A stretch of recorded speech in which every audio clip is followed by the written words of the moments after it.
A week in hospital. I had always dreaded the thought of being admitted to hospital.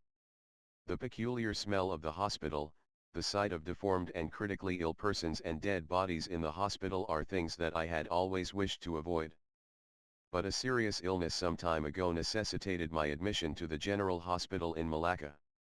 Though I was seriously ill and required special attention, yet the knowledge that I was in the hospital made me feel miserable during the first few days. The clothes that I had to wear in the hospital were uncomfortable and the food was tasteless.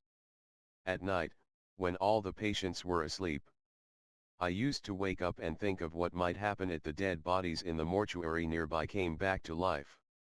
I also thought of the patients who might die at any time.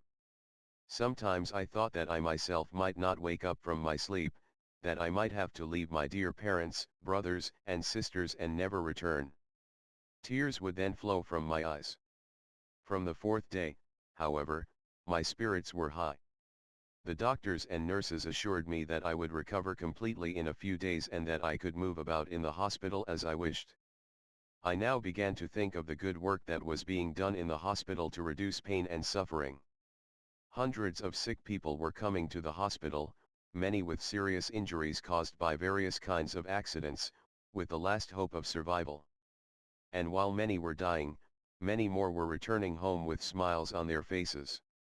Working every minute and sacrificing their own pleasures and pastimes, the doctors, nurses, hospital assistants and all the other staffs were doing their utmost to save another life. Their humanity impressed me deeply.